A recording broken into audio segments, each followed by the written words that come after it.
cold wind pushed dust across the campyard as the truck stopped. The young women stepped down slowly, exhausted, silent, and ostorozhny after months of chaos. Some avoided eye contact. Others stared at the ground as if expecting another harsh command at any moment. They had been told many things about the Americans. None of them were sure what to believe. A U.S. sergeant watched quietly from a distance. No yelling, no rushing, just calm voices giving simple instructions. Water, blankets, a place to rest. One of the women whispered in German, "Why are they being polite?" No one answered. Inside the temporary tent, metal chairs were lined up, but nobody sat. They stood instead, stiff backs, tense shoulders, waiting for orders that never came. An American medic noticed. "You can sit," he said gently. The interpreter translated. Still, no one moved. One young woman finally spoke, almost embarrassed. "We can't sit down. We don't know if we're allowed." The Americans exchanged quiet looks. For the first time, the soldiers realized just how much fear these prisoners were carrying with them. Outside, the evening sun lowered behind rows of tents. The atmosphere felt strange, not like a battlefield, but something between relief and uncertainty. One of the U.S. soldiers quietly placed extra bread on the table. No one touched it, not yet, because trust doesn't appear in one moment, especially after years of war. But that evening, something small began to change. Morning came quietly. The camp felt different in daylight. The fear hadn't disappeared, but it had softened slightly. The women watched everything carefully, how the guards spoke, how food was handed out, how no one shouted. One of the American soldiers carried a metal container filled with coffee. The smell spread through the air. It was unfamiliar, but warm. The prisoners looked at each other, unsure if they were supposed to move forward. Finally, one young woman stepped closer. Her hands were shaking slightly, but she tried to hide it. The soldier noticed and slowed his movements, keeping his voice calm. The interpreter spoke softly. "He says you don't have to hurry." The sentence felt strange, almost unreal. Back where they came from, everything had always been rushed, ordered, demanded. Here, nobody pushed them. The women sat down, slowly, almost cautiously, like it might be a mistake. One whispered, "Why are they treating us like this?" No one answered. A few American soldiers stood nearby, watching quietly. They looked tired, older than their years, but not angry, just human. One soldier reached into his pocket and placed a small chocolate bar on the table. At first, nobody touched it. Then, one of the younger women looked around nervously, broke off a tiny piece and tasted it. Her expression changed instantly. Confusion, surprise, then a small smile she tried to hide. The tension in the air shifted. Someone laughed quietly. The first sound that wasn't fear. Another woman finally spoke. "Maybe the stories we heard weren't true." Across the yard, the American sergeant watched the scene. He said nothing, just nodded once, as if something important had happened without needing words. For the first time since arriving, the women began talking normally among themselves. The war still existed beyond the fences, but inside this moment, it felt a little farther away. And for many of them, this was the first time in a long time that sitting down no longer felt dangerous. The afternoon passed slowly. More women began talking, quietly at first, then louder, as the tension eased little by little. Still, every sudden sound made shoulders tighten. Years of fear don't disappear in a day. An American jeep rolled into the camp, stopping near the benches. 2 soldiers stepped out carrying medical supplies. The women immediately fell silent. Instinct. Some stood up again, unsure if they were supposed to remain seated.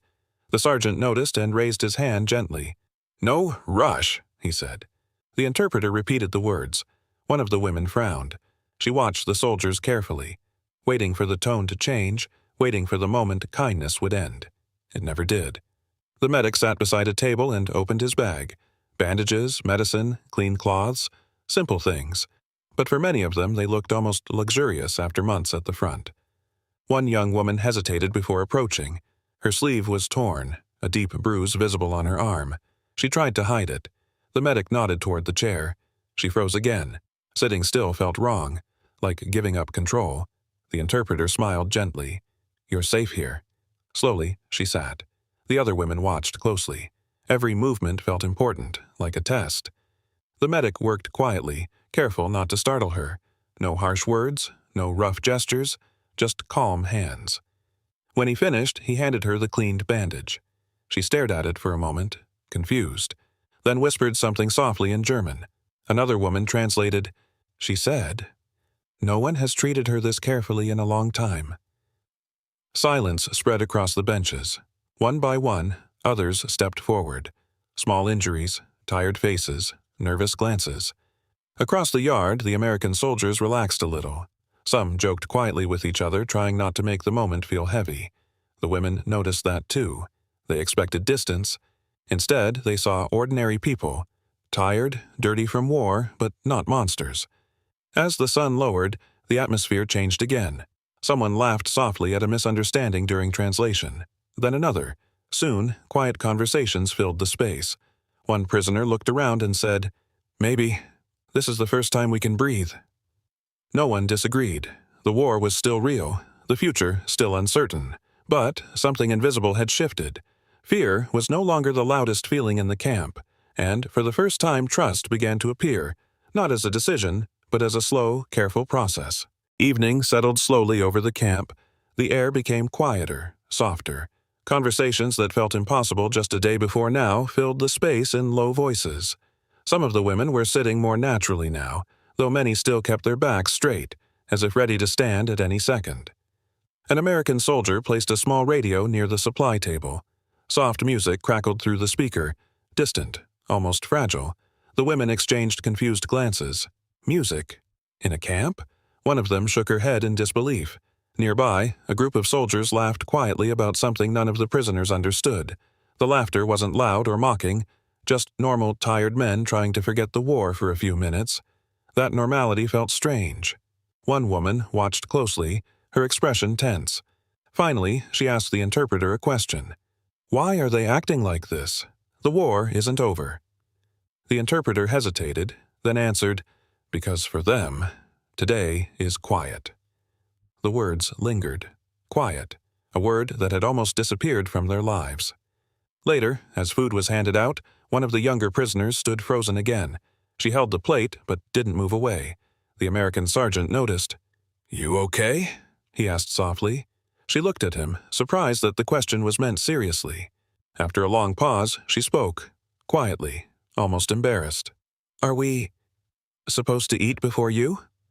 The interpreter translated. The sergeant blinked, confused, then shook his head gently. "You eat when you're hungry, that's all." The answer spread through the group like a whisper. No hierarchy, no hidden rule, just food. Some of the women lowered their eyes, suddenly emotional for reasons they couldn't explain. Later, as darkness approached, one soldier brought extra blankets and set them down quietly without saying a word. One of the prisoners watched him go, then whispered, "They don't want anything in return." No one responded, but everyone heard her. For the first time, the women started to talk openly. Not about orders or survival, but about life before the war, homes, families, small memories that felt dangerously distant. Across the yard, the American soldiers kept their distance, allowing the moment to belong to them. The camp felt different now, still uncertain, still temporary, but lighter somehow. And in the fading light, one thought began to spread silently among them. Maybe this was not what they expected at all. Night came quietly, and for the first time the camp didn't feel tense. Soft lights glowed between the tents. The usual sounds of marching or shouted commands were missing. Instead, there was only the rustle of fabric, quiet conversations, and the distant hum of vehicles somewhere beyond the fences. The women sat close together on the benches, wrapped in blankets. Some stared into the darkness, thinking. Others spoke in low voices, sharing stories they hadn't told in months. One of them admitted she hadn't slept properly in nearly a year. Another nodded slowly. "Every time I closed my eyes, I expected someone to wake me with shouting." The words hung in the air. Nearby, an American soldier walked past carrying extra lanterns. He nodded politely but kept moving, giving them space. The small gesture didn't go unnoticed. One woman watched him disappear into the shadows and whispered, "They treat us like people, not enemies." No one argued. Later, a sudden noise from outside the camp made everyone flinch instantly. Several women stood up, hearts racing. Instinct taking over before thought, but nothing happened. No alarms, no chaos, just a truck passing on the road. Slowly, they sat back down. The realization hit them all at once. Their bodies still expected danger even when it wasn't there. An older prisoner spoke quietly, almost like advice. "Maybe it will take time to believe we're safe." The others nodded. As the night grew colder, one American sergeant returned and placed a small crate near the benches. Inside were extra blankets and a few simple items: soap, cups, small comforts that felt strangely personal. He didn't make a speech. He didn't wait for thanks. He just left. The women stared at the crate in silence. One finally laughed softly, a tired, genuine laugh that surprised even her. "I keep waiting for the rules, but there aren't any." Another replied, "Maybe this is the rule, just rest." One by one, they leaned back, shoulders relaxing for the first time since arriving. The fear hadn't disappeared completely, but exhaustion finally won. And that night, under quiet skies far from the front lines, many of them slept, truly slept, without expecting to be woken by war. Somewhere nearby, an American guard watched the camp from a distance, making sure everything stayed calm. He noticed something different. For the first time since they arrived, the benches were full of people, sitting comfortably, no longer standing, no longer ready to run. The change was small, but it meant everything. Dawn arrived slowly, pale light spreading across the camp like a quiet promise. For a moment, everything felt still. The women woke one by one, confused by how deeply they had slept. There had been no shouting, no sudden whistles, no panic rushing through the tents, just silence. Some sat up slowly, almost surprised that the world remained calm. Outside, American soldiers were already moving through their routines, checking equipment, preparing food, speaking casually to each other. Nothing dramatic, nothing forced. The rhythm of ordinary life. One of the younger prisoners stepped outside and paused. She expected the same tension as every other morning she remembered during the war, fear mixed with urgency. Instead, she saw a soldier pouring coffee while another joked about something that made both of them laugh. Normal. The word felt strange. As breakfast was prepared, the women gathered again near the benches. This time, no one stayed standing. They sat automatically now, as if their bodies had finally accepted the new reality. One noticed this and smiled quietly. "Yesterday, we couldn't sit. Today, it feels natural." Nearby, the interpreter arrived with a few papers. Simple questions. Names, ages, hometowns. Nothing threatening. Still, some hesitated. The war had taught them that information could be dangerous. Seeing their uncertainty, the interpreter spoke gently. "No one is trying to trick you. They just want to know who you are." The sentence hit harder than expected. Who you are, not ranks, not labels, not enemies, just people. Later, one of the American soldiers brought a small camera. He wasn't photographing them, only the camp itself, but the sight of it made several women tense. The soldier noticed immediately and lowered it. "No pictures," he said softly, understanding without needing an explanation. That small moment said more than words. Across the yard, a few prisoners began helping each other adjust uniforms, brushing off dust, fixing small tears. It wasn't about appearance, it was about feeling human again. One laughed quietly when another teased her about messy hair. The sound felt almost unfamiliar. By midday, conversations mixed English and broken German, gestures filling the gaps. Misunderstandings turned into smiles instead of arguments. The invisible wall between soldiers and prisoners seemed thinner now. Still there, but changing. One woman looked around and whispered, "It feels like the war stopped. Just for a moment." No one corrected her, because for this small corner of the world it felt true. And as the sun climbed higher, something subtle happened. The camp no longer felt like a place of fear. It felt like a pause, before whatever came next. By the afternoon, the camp felt almost unrecognizable compared to the day they arrived. The same fences stood around them, the same uniforms, the same rules, but something invisible had changed, something harder to describe. The silence no longer felt dangerous. It felt peaceful. Several of the women sat together near the edge of the yard, watching the sky. Clouds moved slowly above them, and for the first time in a long while, nobody rushed them to move or stand. One of them whispered, "I forgot what quiet sounds like." Another nodded, eyes fixed on the horizon. Nearby, an American soldier repaired a wooden crate. The repetitive sound of hammering echoed softly, steady, almost comforting. The women watched him with curiosity, not fear, just curiosity. One finally asked the interpreter, Do they always act like this? The interpreter smiled slightly. They're just tired of war, too. That answer stayed with them. They had spent months believing the enemy was something distant, cold, impossible to understand. But now they saw men joking, fixing equipment, arguing over small things, sharing food, ordinary behaviors that made the world feel less divided. Later, a young soldier approached carrying a small bundle of letters. He asked quietly if anyone needed help writing home once the process allowed it. The words hit harder than expected. Home. Some of the women looked down, suddenly emotional. For many, home felt like a memory that belonged to another life. One said softly, "I don't even know what I would write." The soldier didn't push. He simply nodded and stepped back. That simple respect, giving space instead of demands, continued to surprise them. As evening approached, the air cooled again. A few women gathered extra blankets without hesitation now. The uncertainty that once slowed every movement had faded. One of them laughed quietly when she realized she had walked past a guard without feeling nervous. "I didn't even notice," she said, almost shocked. Another replied, "Maybe that's a good sign." Across the yard, the American sergeant watched them quietly. He noticed how naturally they moved now, sitting, talking, resting, no longer frozen by fear. The camp looked ordinary, and that was the strangest part of all, because in the middle of war, ordinary felt impossible. As the sky turned darker, conversations slowed. The women sat together in comfortable silence, listening to distant sounds that no longer felt threatening. One finally spoke, softly but with certainty. "I think this is the first place where silence doesn't scare me." No one responded. They didn't need to. Everyone understood, and as night settled over the camp once more, it felt less like waiting and more like healing. The next day began with movement, but not the kind that brought fear. Boots crossed the yard, equipment was moved, voices echoed, yet nothing felt threatening anymore. The rhythm of the camp had become familiar, almost predictable. Some of the women helped carry crates without being asked. It felt strange at first, not because they were forced, but because nobody was ordering them. One of the American soldiers thanked them casually. That simple word made several of them pause. "Thank you." It was such a small thing, but it carried weight. During a break, they gathered near the benches again. The conversations were different now, lighter, more open.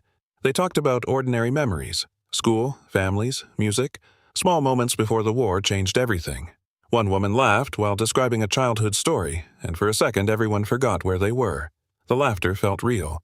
Across the yard, a group of American soldiers played cards on an upside-down crate. One lost and groaned dramatically, making the others laugh. The prisoners watched in silence, not because they were afraid, but because the scene felt surreal. War had taught them that soldiers were always serious, always dangerous. But now they saw tired young men trying to feel normal again. An older prisoner spoke quietly. "They look just as exhausted as we are." Nobody disagreed. Later, a small misunderstanding happened when one of the women accidentally stepped into an area she wasn't supposed to be.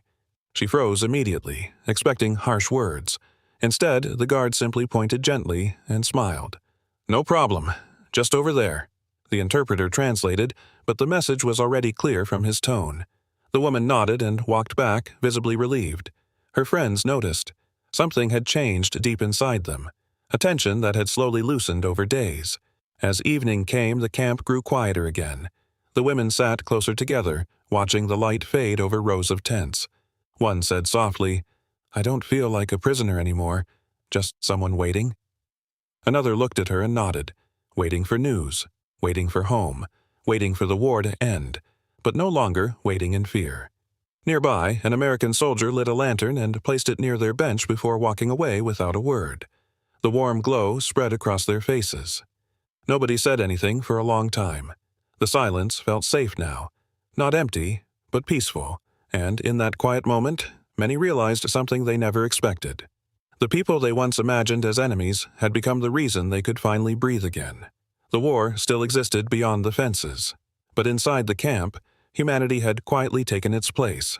The afternoon air felt warmer than the days before.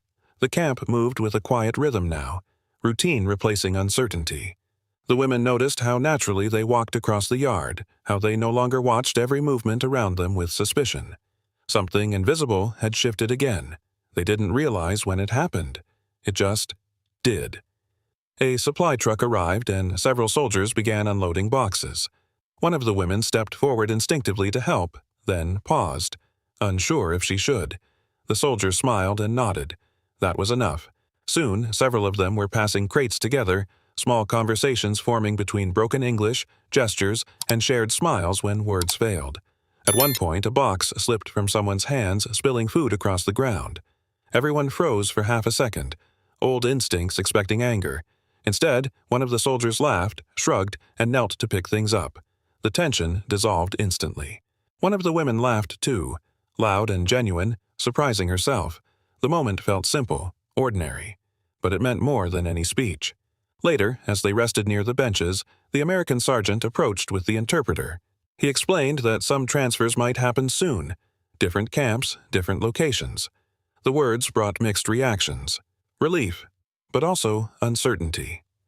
One woman asked quietly, "Will it be like this there?" No one could answer. For a moment, the reality of their situation returned. Nothing here was permanent. The camp that had slowly become familiar might soon disappear from their lives. As the sergeant walked away, silence settled over the group. One finally said, "Strange. I was afraid to come here." Another nodded slowly. "And now I'm afraid to leave." No one laughed at that. Across the yard, an American soldier waved casually while walking past, carrying a toolbox. The gesture was normal, almost friendly, something unimaginable just days earlier. The women watched him go. Somewhere along the way, the fear had faded so quietly they barely noticed. Now there was something else instead. A quiet respect built from small moments. A shared meal, a calm voice, a simple act of patience. As evening shadows stretched longer, they sat together in comfortable silence, each lost in thought. One whispered, "Maybe the war changes people, but not always in the way we expect." The lanterns lit up one by one as the sky darkened. The camp felt calm, almost peaceful, but everyone sensed that change was coming, and sometimes the hardest part wasn't arriving somewhere new.